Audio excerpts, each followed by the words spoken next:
Coming to you guys live from Radio Row in San Francisco. This is Tuesday on the Athletic Football Show. Joining me today, it's Dave Helman and Derrik Klassen. We're here. We did it. We made it. Long and winding road. What a journey it's been, and what a departure from our usual podcasting headquarters is the epicenter of all of this madness right now. You always forget how crazy it is here. And this is only Tuesday. It's going to get even weirder than this. And the thing for me, like this, I'm sure it's still exciting for you, even though you've done it for a very long time. This is still very fresh to me to go to the Super Bowl, do Radio Row. It's only my second time here. It's alive in here. You hung out with a cheddar bust of Fred Warner today? I did. It was incredible. I spent 10 minutes with him. Cheddar Fred, as he wants it to be called specifically. So just to give people like a small peek behind the curtain, obviously we're going to have, like a dozen players that we're going to talk to over the next few days, right? So as those player offers rolled in, every single linebacker, Derrik immediately was like, yes, I would like to talk to that person. Just so you know, like where Derrick's head is at all times. That was the first thing he wanted to do. My eyes immediately saw Fred Warner and Carson Schlesinger on the list, and I was like, yes, please. Thank you very much. We did some telestration stuff with Fred Warner. That's most of the stuff we're going to be doing with the players. We're going to be rolling that out on the Athletic Football Show YouTube channel over the course of multiple different weeks. So be on the lookout for all of that. Again, we're going to have about a dozen of them. Speaking of Athletic Football Show stuff on the internet, the merch store is now live. Highly encourage you guys to go check that out. The link to the merch store, I believe Scott told me earlier, I'm holding him to his word on this. It is in the show description. So go below, click on that, buy some t-shirts. There's some ones with goblins on them. There are other different things. There's tote bags. Are the tote bags in the store? Yeah. I have a tote bag. I'm going to use that. I don't think I can wear a t-shirt with my name on it, but I think I can use a tote bag Just wear with the my goblin name on it. Just wear That's the goblin. true. I can also do that. I'm just imagining you at Trader Joe's with your Taft's tote bag, picking up your various dips and I always produce. just think of Jason Newsted from Metallica wearing Metallica t-shirts during Metallica shows, and I'm like, that's not cool. You can't do that. And so I'm trying to avoid that at all costs. We're doing a bunch of shows this week. Tomorrow, we're doing one that I'm very excited about. We're going to talk about what has changed in the NFL since the last time the Patriots and the Seahawks played in the Super Bowl. It's actually a fun kind of bookend. That was my first Super Bowl, and so this being my 11th one, it'll be a cool way to look at what the last decade in professional football has looked like.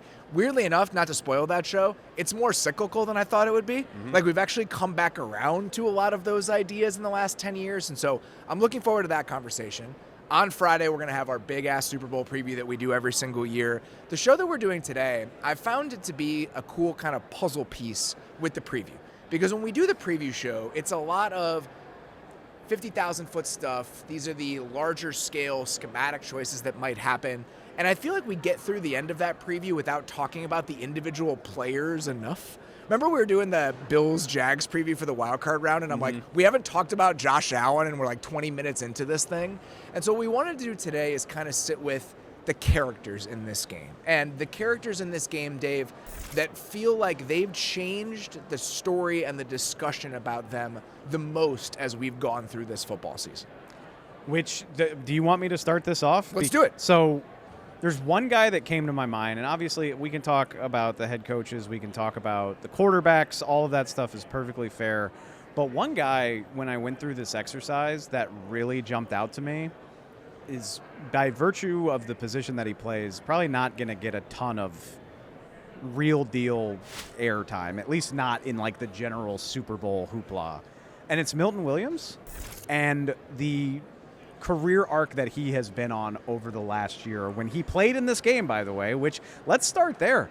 Milton Williams has a chance to join a very short, very interesting list of players that have won consecutive championships with different football clubs. It's like Deion Sanders and Ken Norton Jr. have done it. Chris Long and LeGarrette Blount did it recently with the Patriots and the Eagles. Yeah.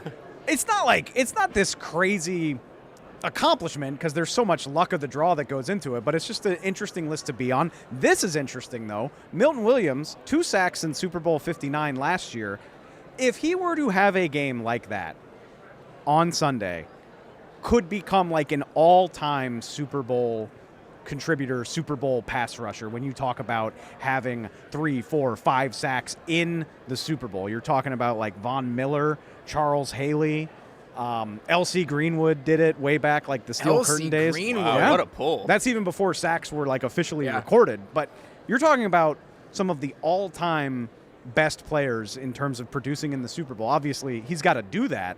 But for me to even be thinking about it, it took me back to March when he very much felt like the guy that outplays his contract, and you're like, all right, well, of course the Eagles had to let this guy go. And of course $104 million was too much to pay for him, but the Patriots had money to burn. And 9 months later, I'm like, no, Milton Williams is pretty damn good. Maybe that was a great decision after all. There are two things I would point to with Milton Williams where I actually think that he represents like larger scale ideas about this game.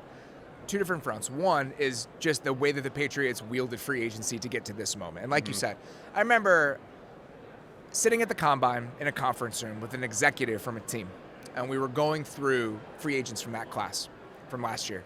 And Milton Williams was the name that we were going over. And we were just discussing, he was discussing, all of the potential pitfalls of the player like Milton Williams. Had never been a full-time guy. Was maybe the third most important pass rusher on that team over the course of the entire season for the Eagles. Seemed like the classic, he's going to get paid more than he should because there's scarcity among the free agent classes all the time. That contract is immediately going to look like a bad one. Instead, it immediately looks like a bargain. Yes. Like he's getting paid $26 million a year, and he's been better than that contract. Most of the time, I think when you look at free agency history over the last 4 or 5 years, teams have gotten smarter. You're not really seeing a lot of guys hitting free agency that are top 12-ish players of their positions and then getting paid like the best player at that position. That's what happened with Milton Williams. The only defensive tackle in the league making more than him per year is Chris Jones. Those contracts historically have been awful. Instead, it has been a good contract for the Patriots. And the other kind of bigger picture idea, and we talked about this last week when I had Nate and Barmore on the show, is this idea of the importance of interior pressure for these competing teams late into the season. And with Milton Williams, it doesn't even need to be like a nebulous idea. It's literally the same player from the team that won the Super Bowl last year and now a team that is playing in the Super Bowl this year. It really is. And, like, I think what's funny, too, is I think a lot of people might have seen the Eagles move on from a player like that and been like, oh, he is the classic, like, contract trap in free agency. And I think a lot of people thought that. I probably thought that a little bit going into it, or at least that he wouldn't be this caliber of player. But we've talked about this before, Robert, too, with free agency. It's like, why are guys free agents? It's like, well, the Eagles had Jordan Davis, Jalen Carter, and they were pretty confident that Mauro Ojomo could step into the Milton Williams role and be pretty good. And they were right about that. Exactly. Like, the Eagles weren't even wrong for believing that. This is incredible. We're doing a Super Bowl show about the Patriots and the Seahawks, and Derrik is still trying to cram Mauro Ojomo propaganda into this podcast. He's been a good player, man. He's going to be the next Milton Williams, and he's on a good start. And I think a lot of this for me, too, is like, Dave, you brought it up. The biggest trap I think a lot of people thought with him was like, well, he's never been a full-time guy. Yeah. Can he do it? He never had above a 45% snap count at any point with the Eagles. And then this year it was like 65 to 70% depending on his health.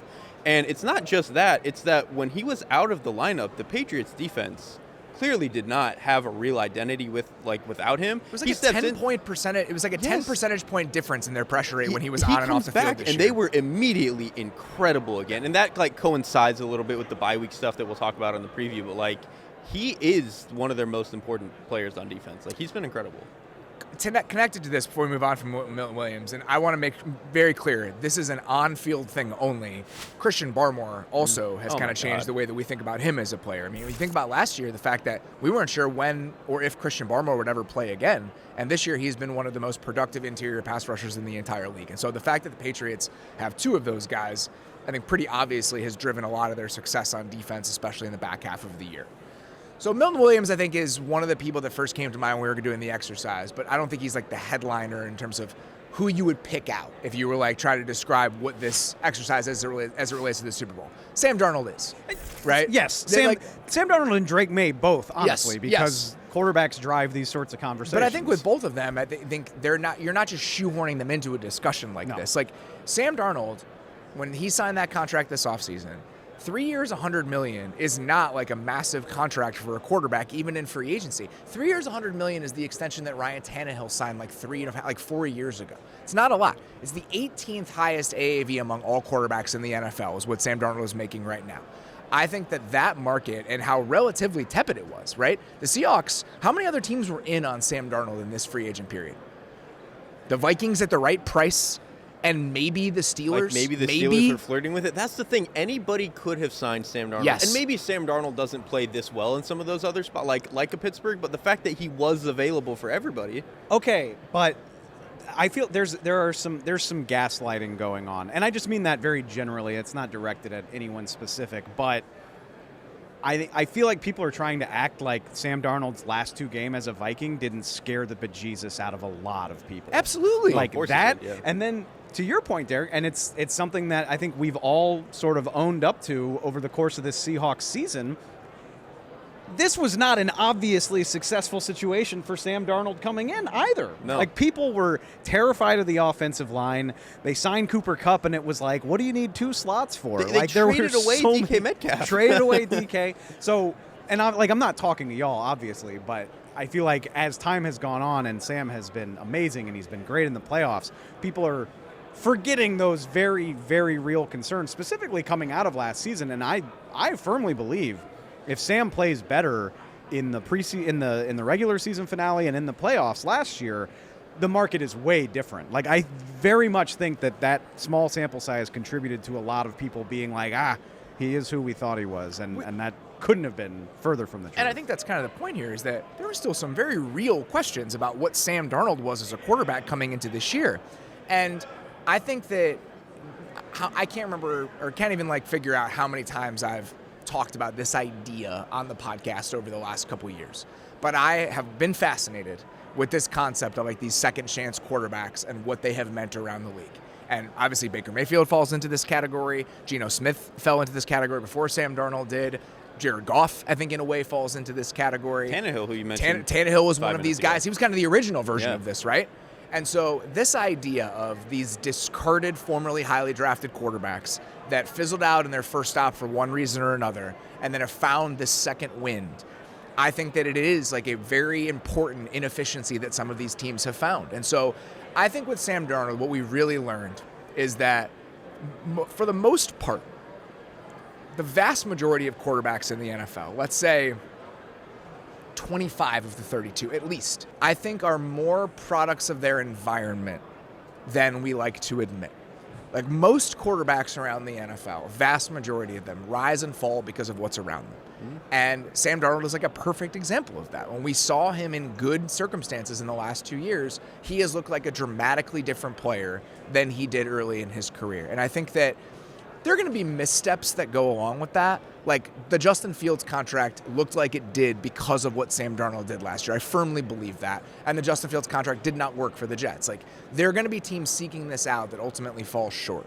But this idea that if we put this type of guy with this type of talent in the right circumstances, we can get the results that we got from Sam Darnold this year. Mm-hmm. I think there are more of those quarterbacks in the NFL and more of those quarterbacks in recent NFL history than we probably like to admit. And I think to that point, the lesson I kind of take from this and from some of the other guys, maybe a Geno Smith, Ryan Tannehill, whoever, it's not that when we quote, fix them at their new spot, that we're going to take away all their blemishes. Sam Darnold still has those moments. It's that you learn to work with the good that they have. Sam Darnold's arm talent is phenomenal, and he's a good athlete, and they can boot him. And Ryan Tannehill was a really good thrower on some of that play action stuff. It's just, he was also going to take sacks, which earlier in his career hurt him, but you wield some of that other stuff that he's good at, and you can generate an offense that becomes the 1 seed in the AFC. That just makes me think about, we talk about teams having trouble finding young offensive coaches because those trees get just pruned and cleaned out. At what point does the NFL kick that into overdrive where it's there are no more second chance quarterbacks to give contracts to? We've mined that out. And I think that's kind of what happened with the Justin Fields thing. Again, Sam Darnold signed for 1 year, $10 million. Justin Fields is making double that on his deal, I think, in part because we've seen these guys succeed. But at the same time, there are going to be others that come along where for one reason or another, they're a distressed asset enough to a large enough extent where they're going to be a value for some team that eventually does hit on them in the second go-around. I really, really love the juxtaposition that Sam is getting this opportunity at the same time that Drake Maye is on the idealized quarterback path. Top 5 pick, second year in the league, might win MVP basically right away. And Jared Goff obviously had his chances here. It's not to say nobody else has been successful, but to have a chance to have that guy win the Super Bowl against somebody who has taken the much more linear path. It's just a very fun, like I said, juxtaposition between the two. I think it's introducing another pathway to what a championship build can look like. Is if you have this type of quarterback with enough other stuff around him, you can get it over the finish line. Even if there have been success stories related to these guys. Ryan Tannehill, those Tennessee offenses were number one in the league in advanced metrics. They were the number one seed in the AFC. What Jared Goff has done in Detroit is unequivocally successful. But to take it all the way with this sort of quarterback, I think changes the discussion around these sorts of quarterbacks. And we talk about Sam Darnold maybe being at least partially a product of what sort of circumstances you've dropped him into. The guy who dictated those circumstances for the Seahawks this year, and somebody who absolutely has changed the way that we talk about him, we weren't sure what to make of Klint Kubiak coming into this season. Now, he's going to be the head coach of the Raiders, and no one is like, oh man, I don't know about that. In terms of what he did as a coordinator, there is no questioning the fact that in this current environment, you should be making a bet on Klint Kubiak the exact same way that a team like the Jaguars made on Liam Cohen. Like, I'm always a little bit worried when we only have 1 year of like super high level production. I know that before the Saints got hurt in 2024, they were doing a lot of good stuff, but over the course of an entire season, we really only have 1 year of Klint Kubiak having this sort of effect on an offense. But at the same time, I think it's more than enough for a team like the Raiders to look at him knowing they're going to draft a quarterback number 1 overall and think, I trust this guy to put Fernando Mendoza in the right situations often enough. And just think about us saying that in like week 2 of this year. The fact that like, oh yeah, Klint Kubiak will be a clear-cut head coaching candidate and get one of these jobs. Because imagine saying that about his offense after week 2 the year before. Yeah, yes.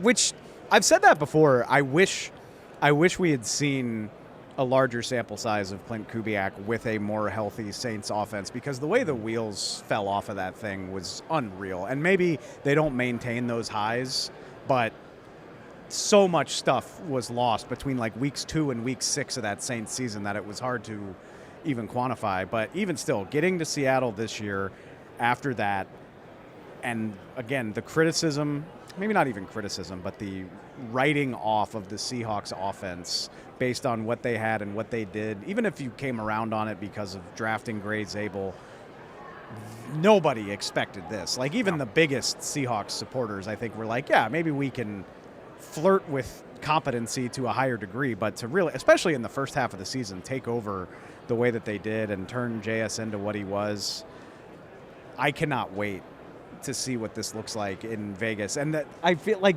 does it make you uncomfortable to be excited about the Raiders after what happened this year? Extremely. Like, I don't want to slip on At that. least the circumstance is so different that you're going from like 73-year-old retread head coach to now like the young and up-and-coming play caller who's tried to do this a little bit. At least it's such a different circumstance, but like it I don't want to slip on this banana peel again, but I'm excited about it. I am. The faith that you're going to have in the offensive ecosystem, I think, is much, much different than it would have been. Because that was the bargain we were trying to make with last year's Raiders. Like, oh, the offensive line can be fine enough that the rest will fall into place. And it obviously wasn't. But we've seen a little bit of proof of concept with that with what Kubiak did in Seattle, that offensive line is probably better than the talent would suggest. I had multiple stages that I went through with the Kubiak stuff.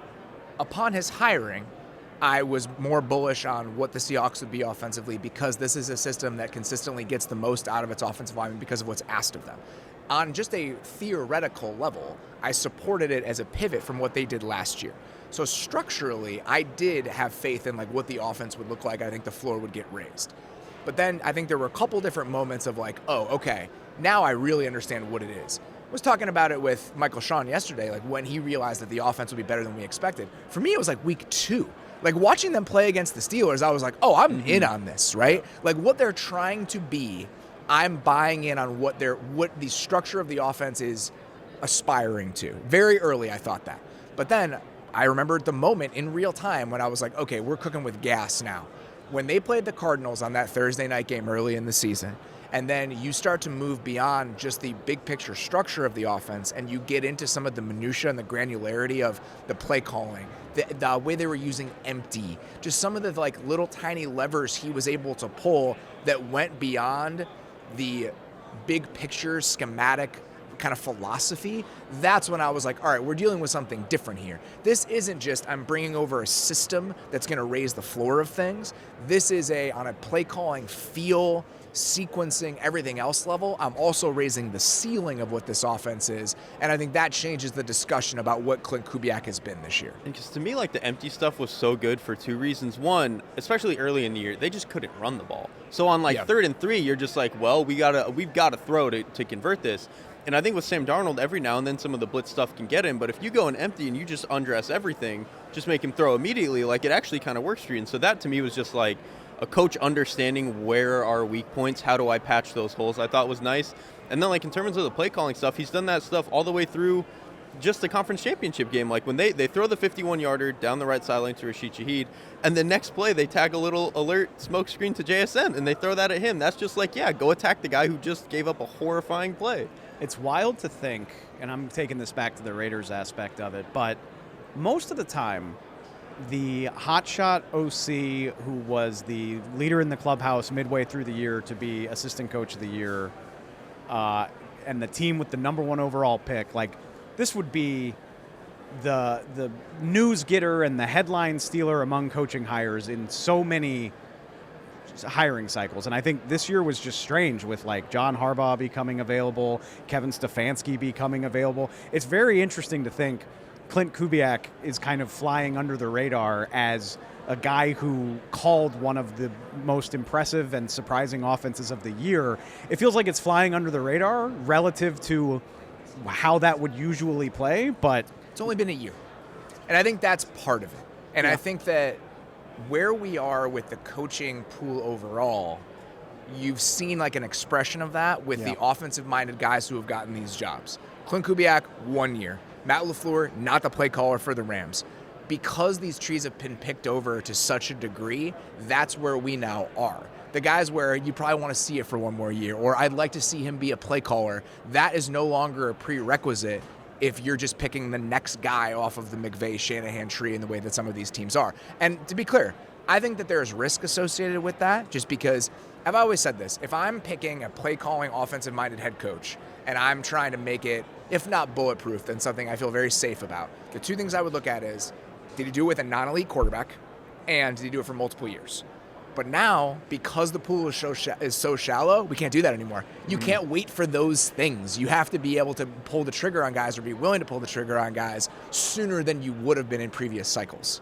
And the fun thing, this is not for the Athletic Football Show or any of our incredibly dialed-in, intelligent listeners, but in the football consciousness as a whole, let the Seahawks put up some points here on Sunday night as Klint Kubiak transitions into a head coaching job with a number 1 overall pick, and you will be cooking with gas in terms of like narrative in a way that I can't remember being associated with the Raiders. Like, even when they ran it back with Gruden, I don't think it would compare if Klint Kubiak signs off with like a really nice performance heading into that job.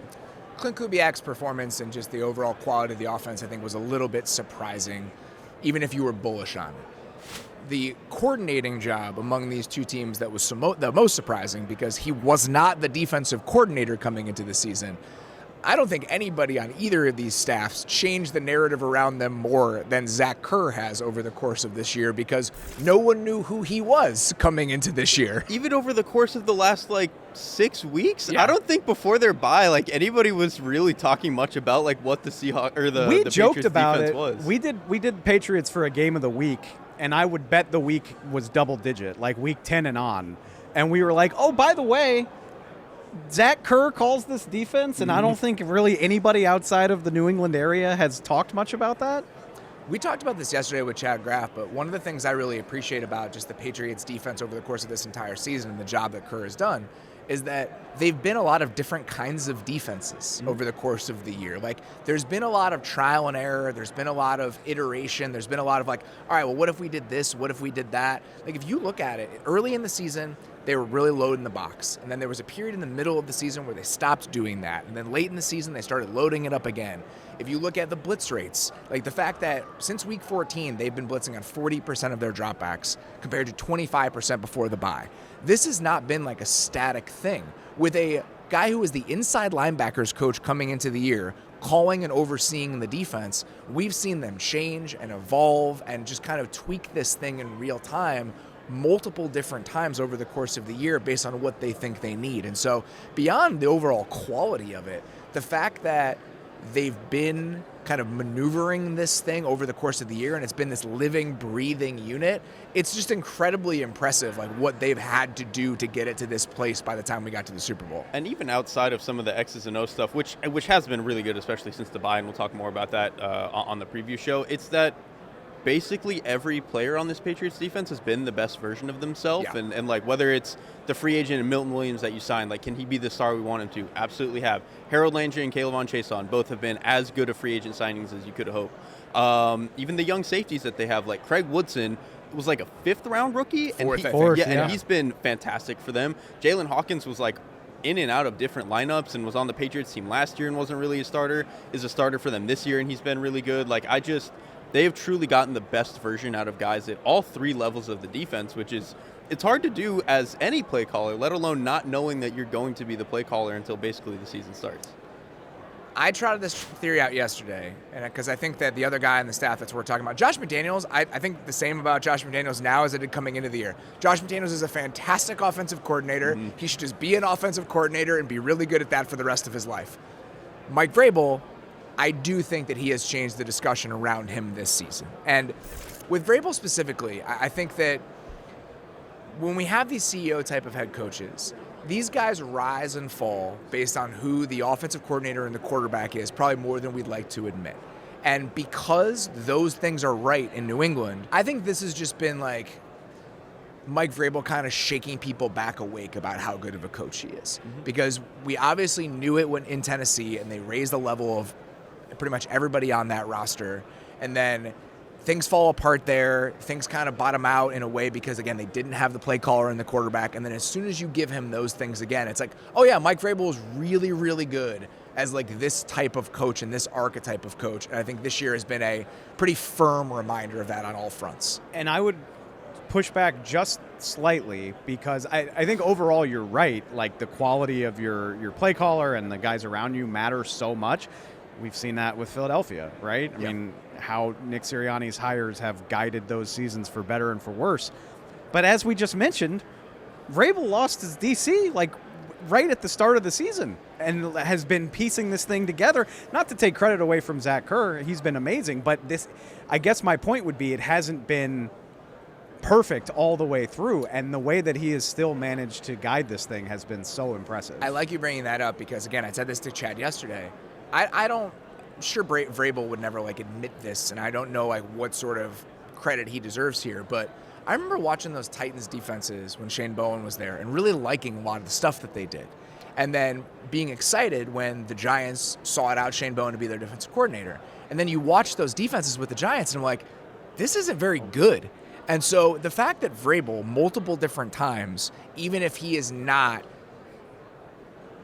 in practice and in title, like somebody that's overseeing or calling the defense, I have a theory that like he has a hand in shaping what this thing has looked like on that side of the ball, because Shane Bowen looked like a very different defensive coordinator with the Giants than he did with the Titans. I say this with love and admiration in my voice. The current iteration of the Patriots defense reminds me a lot of the Vrabel Titans defenses, for the simple fact of the matter that they play like assholes. Yeah. Compliment. Yes. Like the assholes that you admire, where you're like, you guys, you got some shit in your neck. You make everything difficult. You play to the whistle, arguably through the whistle. And yes, even if Vrabel doesn't call the plays, his DNA is all over his defenses here and when he was with Tennessee. So I think Vrabel has changed the conversation about him. The other head coach involved in this game has absolutely changed the conversation about him. Even if you were a fan of what Mike Macdonald has done defensively over the last couple of years, and I think you could very easily make the argument that when you take 2023 last year and this year, he has been the best defensive play caller in the NFL. Like the fact that the 2023 Ravens and the 2025 Seahawks have the second and third highest EPA per play marks in the next gen era when blitzing just lets you know like what Mike Macdonald is a situational defensive play caller. He does it as well as anybody. But this season and what the Seahawks have put together, offensively, defensively, special teams, top to bottom, what they are as a team, I think has reframed the discussion around Mike Macdonald as a great defensive play caller into one of the great head coaches in the NFL. And I think the gambit always, when the Seahawks hired Mike Macdonald, and I think it kind of plays off of an extension of what the 2023 Ravens-Rams game looked like, where, okay, we want the defensive version of these guys who are in our division. That's what they're trying to sell you when they hire Mike Macdonald to be the coach of the Seahawks. And he's been that. Like the idea of Mike Macdonald as the offensive Sean McVay or Kyle Shanahan and kind of being the counter to what those guys have been and how they've shaped the NFL over the last decade. The fact that he has made good on that, and I think now, in his own way, will shape hiring practices around the league in a way that Sean McVay did. It couldn't have gone better if you were trying to sell the Mike Macdonald hire if you are the Seahawks. Because he somehow is better than we even thought. Yes. And we already thought in the same way McVay was. Yes, exactly. Like if the Seahawks had the fourth best defense in the league this year and were like pretty dang good, we all would have been like, yeah, that's exactly what you hired Mike Macdonald to do. The vision came together, all that stuff. And he has somehow been significantly better than that. And I think the coolest part of it to me, obviously the situational stuff is great, like just the way that he clearly coaches the players, like everybody understands their leverage, nobody's like taking poor rush lanes and stuff like that. But to me, it's like the player acquisition vision, like understanding that, okay, if we want to be in some of these lighter fronts, all of our edge players are going to be long. We're also going to have defensive tackles, the guys like Leonard Williams, Byron Murphy, who can move a little bit, and so we can move the front how we want to. We're going to get an Ernest Jones so that we can cover the middle of the field that we want to. Then to put it all together, we're going to draft a Nick Emanwari so that we can do all this stuff and stay in nickel. Like just his vision for it was so clear from the get-go, and that's not always the case with some of these first-time head coaches. Like they might think they have a vision, and then it gets like a little hodgepodge, and they don't know what's going on. But like Mike's from start to now has been as clear and as put together as I can, like probably since McVay. The nicest thing I can say about Mike Macdonald is it matters for him and for the Seahawks organization very, very much, but the result of the game doesn't matter to me, much like Sean McVay. I mean, he got to the Super Bowl in 2018 and they scored 3 points, and it did nothing to stop that snowball effect of the league taking notice of what he was doing and his coaching tree and the way that he does things. I think it's the same thing with Mike Macdonald, where like that snowball has already been pushed down the hill, and the Seahawks could have a terrible game on Sunday, and people are still going to be looking for this. Like, how do we get Mike Macdonald into our building? How do like the defensive play caller, the guy that can reshape that? I think his impact is already irreversible, even if the Seahawks just play terrible for some reason. And we talked about this a little bit yesterday with Chad, with Michael Sean. I think it's worth just hitting one more time. It's just the types of head coaches we're seeking out and why we're seeking them out. Right now, if you look at how the last few years have gone, there are going to be these unicorn-type guys. Like McVay is the schematic advantage, but also I think there's some cultural things and just like who he is as a communicator, all of that stuff. But I compare Macdonald more to like what Kyle Shanahan is, where it's like Kyle Shanahan is not the most boisterous, like up in front of the room personality. And he's been incredibly successful, and his teams play with attitude. They play with effort. They have a certain mentality to them. Macdonald is the same way, where he's not going to be like this rah-rah guy at the front of the room, but you see the schematic advantage he gives you, and then the cultural stuff is there. I think too often we like to pretend we know who the like cultural winners are going to be. Where if you bring in this guy that's like this rah-rah guy, this leader of men type, you're automatically going to get that. We don't know who those guys are going to be. So just give me the guy who's going to be the schematic advantage person, and then there is as good a chance he'll be the right culture setter as these culture first guys. The idea that Ben Johnson was like this like weirdo nerd that we like, oh man, how's he going to do? And then you look at, he's a psycho. And the guys have fed off of that in the same way that Mike Macdonald is. And so I know that the hit rate on this is never going to be perfect, but give me the guy who is going to be a clear needle mover on his side of the ball, and maybe we'll figure out some of the culture stuff later. Culture is all interpreted based on how much you're winning. Exactly. And so, yes. And how good are the players? How good are you making the players? If you're making them better, they're going to buy in. That's culture. And so we just pretend like this like whole like New Rockney win one for the Gipper shit is what culture is in the NFL, and it just to me is such a misguided conversation. I mean, Liam Cohen botched the Duval County thing 15 minutes into his tenure as Jags head coach. They won 13 games this year. Yeah, there's way more to it than that. And if you win, all that shit falls into line one way or the other.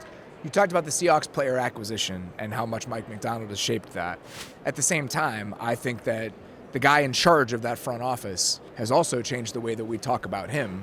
Because if John Schneider wins this, and now we're looking at a very similar kind of arc to the one that Howie Roseman had followed, where you have a 2-time Super Bowl winner with different coaches, different quarterbacks, different eras. And I did a video about the Seahawks and their build this week on the YouTube channel. I'm not sure when it's going to be out. Maybe by the time you guys listen to this episode. But if you look at the Seahawks, I feel in a lot of ways, the John Schneider era from 2010 to right now, and I know Pete was in charge of the 53 and all that shit, whatever.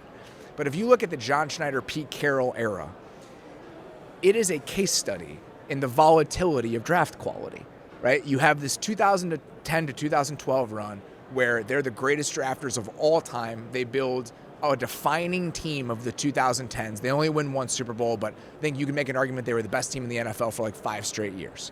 Then you have this fallow period for essentially all of the time since. Like 2013 through 2021 was a disaster if you look at the Seahawks draft history, and they're good, but they top out. They're not a great team. They're a wild card round team. You don't have the players that put you over the top anymore. You have a floor-raising coach in a Pete Carroll. You have a good quarterback in Russell Wilson. You're always going to have a certain level of competency, but it can never be pushed over the top. And then you look at what the Seahawks have drafted like from 2022 to right now, and they're back in the Super Bowl. And so I think that John Schneider, for a while, his reputation took a pretty big hit because of how bad those drafts were for a very long time. And now if we get back to a place where 12 years after he lifted the Lombardi Trophy for the first time, he does it again on the back in large part to the quality of those drafts, we're going to be having a very different conversation about John Schneider than we would have had 5 years ago. It's pretty remarkable to think, I mean, when you go through a drought like that, odds are you're not going to be allowed to oversee a build to the next Super Bowl team. But they were never bad. No, and I think that's part of it. The bottom never bad. Like truly fell out. Yeah. And the other thing is typically if you do get a shot at that, you're going to have the through line of a quarterback. And for the Seahawks to move on from Russ and eventually have Pete leave and have John Schneider stay in place long enough to do that, I guess you could point to Howie as well. Obviously, the Eagles did it with different quarterbacks too. But for him to weather both of those storms long enough to be in this spot it's very impressive. And I think you're right. The fact that the bottom never completely fell out on the Seahawks gave him the opportunity to do that. But it's remarkable to be in this job for that long in between successes like this. And we haven't really talked about it on the show, just like the Seahawks path to this place and how important the Russell Wilson trade is in that. Like I wasn't thinking about it in those terms until I started actually looking at the roster. So obviously they trade Russell Wilson in 2022, right? They get first round picks in 2022 and 2023 and second round picks in both of those drafts. The players drafted with the 4 picks in the Russell Wilson trade are Devin Witherspoon, Charles Cross, Boye Mafe, and Derek Hall. Not bad. The worst players there are like really good, like bench. The worst player among those guys is Russell Wilson. Well, I mean, like among the guys they just drafted. Yes. I mean, yeah. But the idea that right, that's that you the traded haul 4 you better got players for Russell Wilson is like it was a franchise-altering move, and that often happens. Like when you look at some of these great draft runs, they're often fueled by one move that gives you more draft capital. Like the hot streak that Brad Holmes had when he started with the Lions is driven in part by the fact that they had those 2 extra first-round picks in the Stafford trade. But that deal for Russell Wilson shapes the current iteration of the Seahawks in a way that I don't really think we've talked about that much. I mean, it just feels like so much ancient history at this point. Like the fact that the Russell Wilson trade is still relatively recent just feels wild when you consider everything the Seahawks have gone through, but even everything Russell Wilson and the Broncos have gone through. Yeah. I mean, like the Broncos got back to the AFC title game after parting with Russ. Russ has done the Giants. He did the Steelers. It speaks to how quickly things change in the NFL. That feels like 5 or 6 life cycles of a team ago. But when you make such good, long-lasting decisions with those picks, it lingers in Seattle. That's for damn sure. Let's talk about a couple guys that took massive individual leaps as players this year. And again, I think I've changed the way that we talk about them. Drake Maye seems like he falls into that category, right? Like, sure even does. if you were, it was funny because I said this on the show we did with Nate and Barmore last week. I said, even if you were like the world's biggest Drake Maye supporter, and Nate was like, and you were number 2, Yeah. right? And so even if you were Derrik or Nate in the way that you saw Drake Maye and believed in what he did last year in just horrendous circumstances, the idea that Drake Maye would lead the league in EPA per dropback and be a legitimate MVP candidate this year and be a driver for a team that went to the Super Bowl, you just never could have predicted this. Like, we've seen this happen a decent amount of times over essentially like what I would consider the modern quarterback era, right? Like after Mahomes was drafted in 2017, you have this modern collection of quarterbacks. We've seen this happen a bunch of different times. Mahomes won the MVP in his second season. Lamar won the MVP in his second season. And maybe you could have tabbed Drake Maye as the guy who would do that. But for him to come on this strong, Derrik, and to have this sort of year after a rookie season that was impressive given the circumstances, but wasn't impressive in like an objective way, it's a ridiculous like second-year surge for a guy like this. It's an incredible second-year surge, and I think what is so kind of different to me about how Drake Maye did it versus the way that Lamar or Patrick Mahomes did it is obviously Drake Maye is incredibly gifted. He throws the ball incredibly hard, like he's really accurate. He's an incredible athlete. But Patrick Mahomes, like, it felt like them and the Chiefs, like they caught fire, right? Like with Travis Kelce and Tyreek Hill, and so much of it was outside of the pocket and creation. And Patrick Mahomes even came in and said he was like, I couldn't really read coverages the way a high-level quarterback should until like 3-4 years down the line. And obviously he wasn't an idiot when he won the MVP. It's hard to do that. But it was just like a different level of what he was doing. And then Lamar Jackson and the Ravens, like, it was a very specific Greg Roman offense. They kind of caught the league by storm. It was just like right time, right place, right moment. And then he developed into this very cerebral quarterback. Drake Maye immediately took the Josh McDaniels offense, which was built for Tom Brady, and it's just like spitting it everywhere. I love dude, this so much. Like it just that second year jump we haven't really seen like that, and for Maye to do it is just like he's incredible, man. I love this so much because that's exactly right. So with Mahomes and Lamar, it was the ideal channeling of the hyper athletic skill set of the modern quarterback that pushed them to that place. For Drake Maye, it was channeling the most traditional quarterback you can possibly think of and actually reining in some of like the hyper athletic modern quarterback stuff that pushed him to this place. Because that's the thing, like Josh McDaniels calls a good offense, but a lot of it is like we're going to paint the picture for the quarterback and he's going to make us right. And the 22, 23-year-old quarterback has made them right for 4 months now. Like it's just, I can't believe it. The other thing I think is fun about Drake Maye, and I've heard this a lot during the playoffs, obviously he hasn't played that well in the postseason, and the Patriots defense deserves a hell of a lot of credit for getting to this point. And a lot of people compare him to Joe Burrow and what that run to the Super Bowl looked like for Joe. It feels very similar. I just want to point out, it does. The playoffs specifically do. But Drake Maye's makeup of the team and like the timeline, that's the closest comparison for me. I agree. 2021 Bengals. But even still, Drake Maye's performance in the season leading to this point is above and beyond what Joe was doing at that point in his career. Like, just, do you disagree? I disagree in the sense that like Drake Maye led the league in a lot of those categories. But if you look at it, I mean, like even in Burrow real was time, awesome, but also like throwing to Jamar Chase and T. Higgins is a little bit of helps you out a little bit. I mean, if you look at it, so in 2021, the Bengals led the league in EPA per attempt. They led the league. They were a little bit lower in EPA per dropback because Joe Burrow took an astonishing amount of sacks that year, but the heights and like the firepower behind the passing offense in year 2 of Joe Burrow, I do think it kind of touches up against what Drake Maye was this year. And that actually stylistically is a little bit closer to like than what Patrick Mahomes and Lamar Jackson, like when Burrow took that jump, it was a lot of like everything's going to be spread out. Yeah. We're going to paint the picture for you and you're going to spit it out and make us right. I think it's more similar than you're giving it credit for. I really do. Far be it for me to hate on my guy Joe. I just feel like what Drake did this year, and to Derrick's point, the supporting cast in New England. That's the difference, right? Yeah. That's the difference. And that matters. Joe was really good, but I'll go as far as to say I think like Drake Maye is the guy making this whole thing work for New England, whereas I think there were more hands in the equation between Jamar, between T, making that work for Cincinnati. And on top of that, I think I'll take Drake's numbers this year over what Joe did in 2021. I think all of that is right. I just think stylistically and in terms of how the team feels, it really does remind me of that. The Bengals were lucky to be there. Yes. Like I know they almost won the game, all that stuff, but like they were lucky to be there. And I think in a way the Patriots are a little bit lucky to be there. It is completely valid to call this a fortuitous run through the playoffs. Yes. Like that is very, very fair.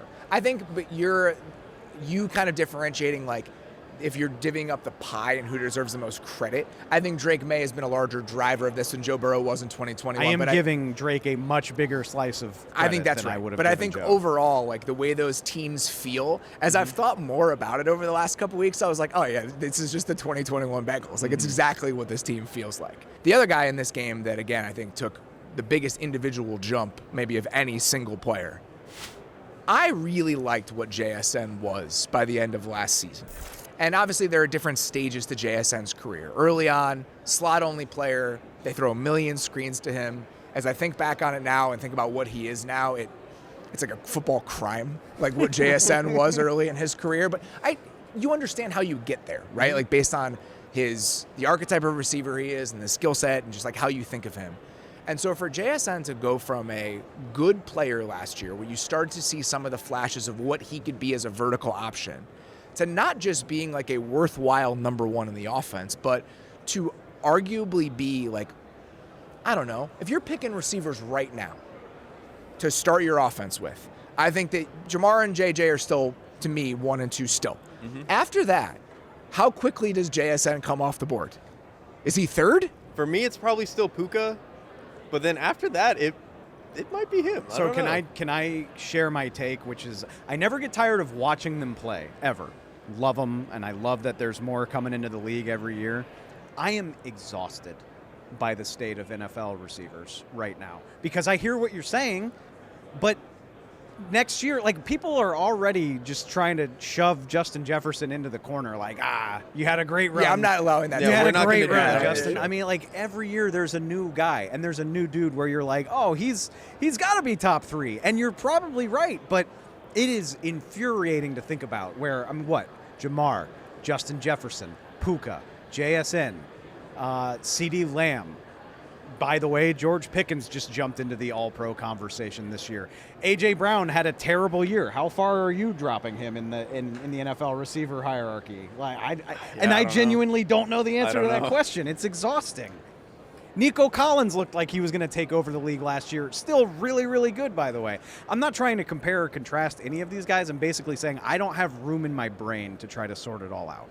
I think one of the reasons that I'm as comfortable as I am putting JSN that high on a list like this is that the role he played and how central he was to the entire passing game in Seattle, like the target share, that like the percentage of the passing offense that is comprised of JSN is insane. Like, there just aren't that many guys in the league who would be capable of doing that. That's why he was my vote for Offensive Player of the Year when we did the award show. It was the JSN show, and by and large, nobody was able to do anything about it. And it's how he's doing it now. Like, there have been, over the last 3-4 years, guys who were really good, but you weren't sure if they were, like, bona fide absolute superstar. And to me, the two that come to mind are CeeDee Lamb and Puka Nacua, where they started as a lot of slot-only players. They weren't really vertical necessarily. It was a lot of, like, can we just get them yak opportunities? And CeeDee Lamb, I think it was 2023, like, really took that step of, like, okay, he is our X a little bit more. He is going to be used as a deep outside the numbers guy. Puka Nacua this year did the same thing, where he's more of, like, a go-ball player outside the numbers. And then JSN goes from coming out of college as pretty much a pure slot guy to now being, like, he can be our outside the numbers vertical guy if we need him to be. The fact that he's, like, stepped up into that is kind of like the final test of, like, are you an elite receiver? And he's been able to do it. So I love Puka, right? Like, I've made this known. If you were starting a team right now and you're removing Sean McVay from the equation, you would still pick Puka over JSN? Probably. Because I do think, and this might be more like stylistically how I think about receivers. It's the size that's coming out. Well, no, he refuses. This is also the Jamar Chase versus Justin Jefferson thing. The reason I would probably take Jamar Chase is when he has the ball, who is scarier. And JSN's great with the ball in his hands. Puka Nacua is a nightmare. And like that to me is there's just a little bit more force of nature that I kind of appreciate. It's funny that to me, I love the route running nuance and stuff so much. That's always what I gravitate to with receivers. And so like the shoulder stuff that JSN does, and the blind spot stuff that JSN does, and the throttling down that JSN does, like that speaks to me. Like it's like the aesthetics I want from a receiver, he fills all of those things. And the fact that Puka is the one that does it for you, it's like it speaks to our like very different football value systems with that position specifically. Because for me, it's like, who are the linebackers that are playing receiver? Basically? And he is the ultimate linebacker who is playing guy. receiver. And if you want to make an argument, like what he does as a blocker, 100%. I think may be like the tipping point kind of tiebreaker in all of this. But at the end of the day, both of these guys are like, there's a reason that we're having this sort of conversation, that they are bumping up against that Justin Jefferson, Jamar Chase tier in a way that we wouldn't have even thought possible a couple years ago. A couple other Seahawks that I think we can run through pretty quickly here, guys that maybe are a little one tier down but have absolutely changed the discussion about them. DeMarcus Lawrence going on this sort of like you victory lap at the end of his career has been remarkable to watch. Can we pause for a moment and marvel at the idea of leaving the Cowboys and becoming a bigger face and a bigger name in the NFL landscape? It's supposed to be the other way around. And DeMarcus Lawrence he's been a great player for a long time. He was an all-pro well before he left Dallas, but this is easily the biggest star turn of his career. And there's 18 guys on this defense that deserve mention, but especially in this run up to the playoffs and through the playoffs, he's kind of become the face and the focal point of the energy of this whole thing. And I wouldn't have guessed that would happen after you leave Dallas, but he would have, because he said it. And for him to call that shot in March and say, well, I'm not going to win a Super Bowl here, and he was going to a Seattle team that most people comfortably viewed as the third best team in the division, and here you are, Tank. What a story. It's so cool. And to me, too, like the signing of him speaks to what I was talking earlier about Macdonald's vision is like anybody could have signed DeMarcus Lawrence, man. He signed for like $11 million a year, almost like barely any of it is guaranteed. $42 million total, but yeah, like not very much guaranteed. And even then, people second-guessed it. Yes. Like 32-year-old end who's had durability issues throughout his career. He played 4 games the year before. Not very many people were in on this when he signed that deal. And he's like ended games for them this year. Like ended games. To me, I love when a historic ass kicker gets the opportunity like this. And I think Leonard Williams is kind of similar, right? Like I think both of them being those sorts of players where they just are wrecking shop all the time, and now you're in a defense that just truly highlights that exact skill set and that exact mentality has been very rewarding to watch with both of those guys. DeMarcus Lawrence was a divisive free agent topic last spring. Coming into this season, Tariq Woolen was a divisive free agent topic. We were not sure what the final year of Tariq Woolen's contract would look like and what his free agent market would look like. To watch Tariq Woolen play the way that he has for this Seahawks defense, I mean, how much is Tariq Woolen going to get paid this offseason? It's going to be a shitload. He's going to be the number one corner on the market by a lot. Somebody is going to give Tariq Woolen a ton of money for how he has played this year, and that was far from a guarantee there coming into this season. We were talking about, like, are they just going to trade him because they're not sure he's going to be a player worth paying, so why not just unload it? They had depth at corner with guys like Josh Jobe. You could play Spoon outside, and Warrior's going to play the nickel. Like, if they had traded him before the season or even before the deadline, I think a lot of people would have been like, okay, you've got enough bodies to kind of make up for this and do that. And he's kind of just been awesome like the entire year. But that's why I love the way that the Seahawks defense is built, is that they don't think like that. Yeah. In their mind, like, no, we have good players. Well, now it's not even just the amount of good players. It's the stylistic pivots you can make based on the personnel that's on the field, right? Like, Spoon is a different outside corner than Tariq Woolen is. And so when those two guys are in those roles, you can do different things, like the amount of man that they've played recently. And the fact that, like, so if you look at it, they do their corners boundary and field. And so Jobe plays on the boundary because he just has less change of direction ability and overall athleticism. And so the fact that Spoon plays the field because he has that is a necessary component of the way they want to play defense. And I think them thinking about all of these tiny little pivot points as they relate to their individual position groups. well, we have these types of bodies along the defensive line, and when we have this collection of guys out there, we can do this. And when they're secondary, well, we have this type of bodies and these sorts of skill sets, and when we have this collection of guys out there, we can do this. And then if we change out one piece for this, then we can pivot to that. Like, their ability to do that and understand what those individual skill sets give them with those pivot points on defense, that's in large part what makes the Seahawks defense what it is. I think we've said it throughout the season. You talk about the Seahawks and the Texans, and the Texans have these freaky physical players, and maybe they're 1 through 11 more talented, but that's the funny part. The Seahawks go 1 through 16, probably, and it feels like, we always joke, it feels like they're playing with 12 because they are so interchangeable and they can bring guys in or lose guys to injury and not miss a beat. And as much as you might love the Texans, I don't think you can even say that about them. And I mean, it's been so impressive, and it's not really supposed to happen in the NFL. Like, the whole point is that you're not supposed to have depth like this. And for them to have created a unit like this that has so many capable guys is one of the stories of the entire season. So Woolen is going to be a free agent this year. The Patriots free agent class overall, we talked about Milton Williams, but I think there are a whole collection of guys that are the mid-tier and then bargain signings they've made that have changed the way that we've thought about them. And credit to you, and obviously this is going to be a front of mind for you in a way that it's not going to be for the rest of us.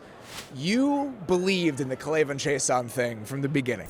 You had faith that Klassen Chaisson could be like a needle-moving player for the Patriots. And the fact that he was, and the two guys that I've kind of connected when you look at the overall free agent haul from the Patriots, combined, Klassen Chaisson and Khyiris Tonga are making $4 million against the cap for the Patriots this year, and the Patriots defense would not be what it is without those two guys on it. So, I first of all, I will take the credit, thank you. And I think about it every time Chaisson comes up, where we were doing the season preview, and you were like, I mean, you can call him a useful player if you want to. Well, you're like, he had a nice year for the Raiders. I was like, he had like an okay year for the Raiders. Who cares? Having said all of that, I mean, I never imagined this. I just looked at it and I was like, okay, the guy's clearly talented.